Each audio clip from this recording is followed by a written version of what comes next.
Red Bull just got hit with a rule change that could erase up to 40% of their biggest performance gain. A hidden system, worth nearly half a second per lap, suddenly cut by the FIA after spreading across the grid in weeks. And here's the twist nobody saw coming. This doesn't just hurt Red Bull, it exposes them.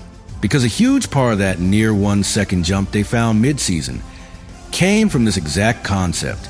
Now it's gone. And when you remove something that powerful, the fastest car doesn't stay the fastest for long. So this isn't just a technical change. This is a reset. And the real question is simple. What happens to Verstappen when the advantage that made him untouchable starts to disappear?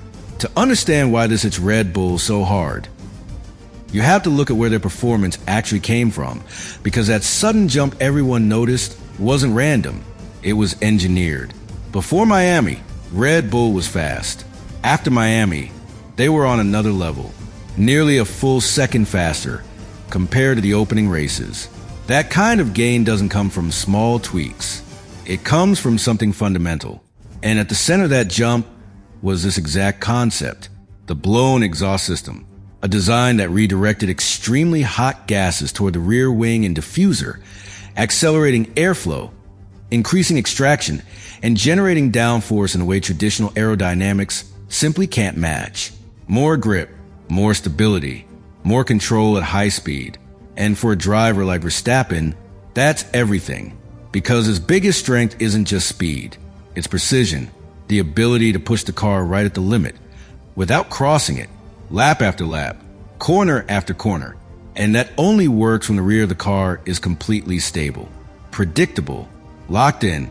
This system gave him exactly that. A constant stream of downforce, especially in high-speed sections. The kind of stability that allows a driver to commit fully without hesitation. And that's where the real performance comes from. Not just the car, the confidence it creates. But here's where everything starts to fall apart. Because if the system is reduced or removed, that stability disappears. Not completely, but enough to change the feeling of the car. And in Formula One, small changes in feeling create big changes in lap time.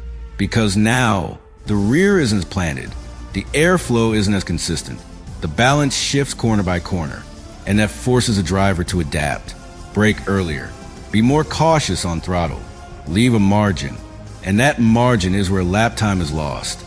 But here's the key detail. This doesn't just affect Verstappen, it affects Hadjar even more, because experienced drivers can adapt faster. They can feel the limit, even when it moves. But for a younger driver, a less predictable car becomes a much bigger problem, because confidence doesn't just drop, it disappears. And once that happens, performance drops with it. But here's where the situation becomes even more critical, because this wasn't just one part of the car. Red Bull integrated this concept into a full upgrade package. Rear suspension changes, floor adjustments, bodywork refinements, all working together with the system. So when the FIA cuts it, it's not a simple loss. It's a structural one. A chain reaction across the entire rear of the car. Less downforce, more instability, more tire degradation. And suddenly a car that felt dominant feels vulnerable. But here's the twist that changes everything. Because even if Red Bull loses between 30 and 40% of that Miami gain, they're still Red Bull. And that matters. Because no team adapts faster when the rules shift. No team finds solutions under pressure like they do. So while this decision creates a weakness, it also creates a moment where Red Bull is forced to evolve. And that's when they are most dangerous. But timing is everything, because if they need even a few races to recover, that window becomes an opportunity. For McLaren, for Mercedes, even for Ferrari if they solve their own issues. And in Formula One, those short windows decide everything. So now the real question isn't just how much Red Bull loses. It's what happens in the races where they're not fully in control. Because if that moment lasts longer than expected, the entire season can change direction. And once momentum shifts, getting it back is never guaranteed. And this is where everything becomes unpredictable. Because for the first time in a long time, Red Bull is not guaranteed control. Not because they suddenly became slow, but because their margin is disappearing. Before this decision, they had room to manage tires, room to control races, room to make small mistakes without losing positions. That's what a half-second advantage gives you. Security. Now, take away up to 40% of that gain, and that security starts to fade. Because suddenly, Red Bull isn't operating with a cushion. They're operating at the limit. And when you're at the limit, everything changes. Strategy becomes riskier. Tire management becomes harder. Wheel-to-wheel battles become more dangerous because there's no margin left to protect you. But here's where it gets even more intense. Because while Red Bull is adjusting, other teams are already preparing to attack. McLaren, with a car that thrives on balance, becomes more competitive when extreme aero gains are reduced. Mercedes, with strong straight-line performance, benefits when cornering advantages shrink. And even Ferrari, despite their own problems, could close a gap if the field compresses enough. And that's how dominance disappears in Formula One. Not instantly, but gradually, until one race it's gone. But here's the twist that defines everything. Because Red Bull doesn't just respond, they counterattack. Every time a rule change hits them, they come back with something new, something smarter, something nobody else has seen yet. And that's what makes this moment so dangerous for the rest of the grid. Because while everyone is focused on what Red Bull is losing, very few are thinking about what they're about to create next. Because history shows one thing very clearly. The moment Red Bull is pushed, they innovate fast, aggressively, and often unpredictably. So this ban doesn't just weaken them. It forces them into the exact situation where they've been most successful, adapting under pressure. But here's the final piece, the one that decides everything. Time. Because if Red Bull finds a solution quickly, this moment disappears. The advantage returns in a different form, and the order stays the same. But if they don't, if a solution takes too long, then the gap closes. And once the gap closes, the fights begin. Real fights, on track, lap after lap. And that's when things get dangerous. Because when Red Bull is no longer untouchable, drivers take more risks, teams push harder, mistakes happen, and championships are decided in those moments. So now, everything comes down to one final question. Not about the FIA, not about the rule change, but about Red Bull itself. When your biggest advantage is taken away, do you lose control, or do you come back even stronger before anyone else can take your place? And this is where everything finally comes together. Because the real impact of this decision isn't just what Red Bull loses today. It's what happens the moment they're no longer untouchable. Because dominance in Formula One doesn't end with a collapse. It ends with pressure. Pressure from behind.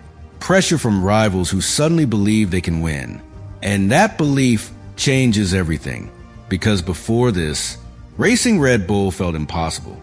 Now it feels possible. And that single shift is enough to transform the entire grid. Drivers push harder. Teams take more risks.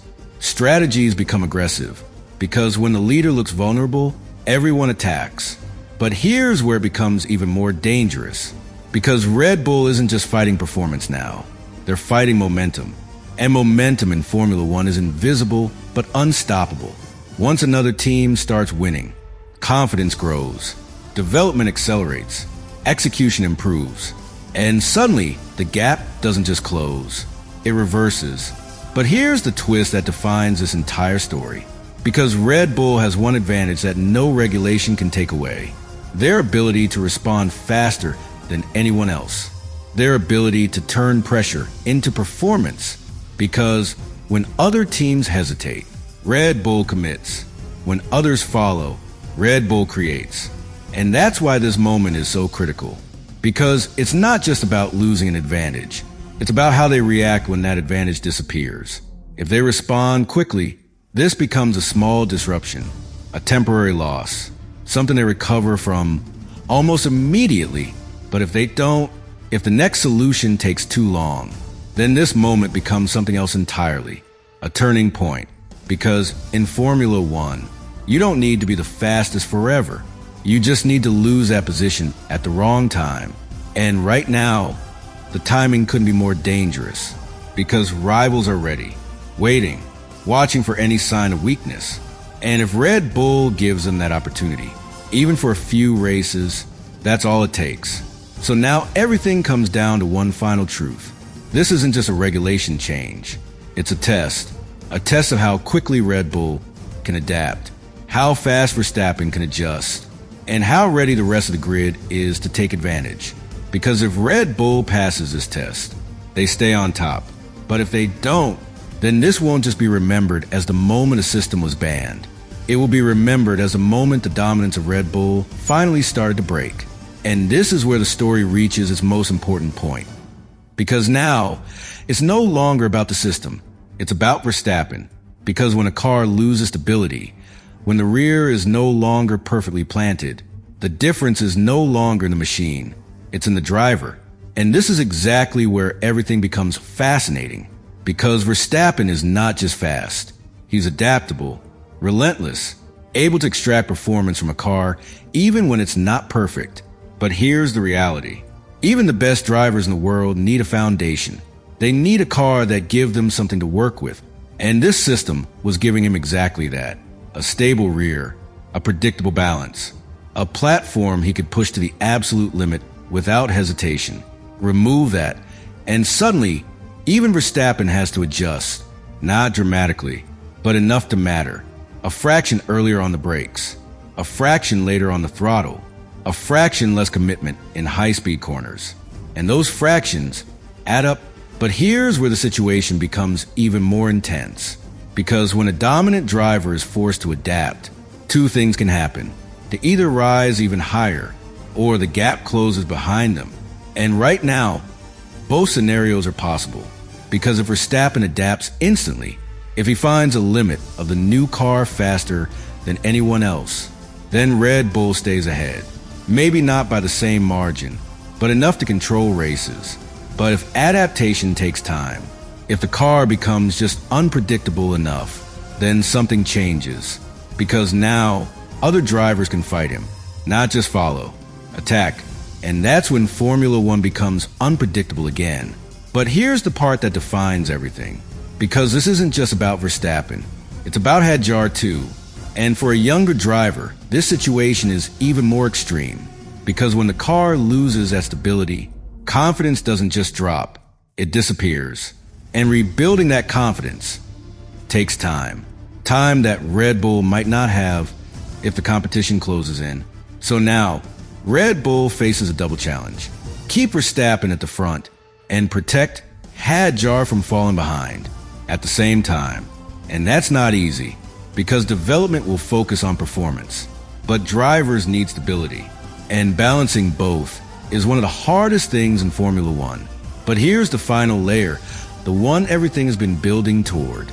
Because this moment doesn't just test Red Bull's car, it tests their entire system, their engineers, their strategy, their drivers, their ability to stay ahead when everything starts to shift.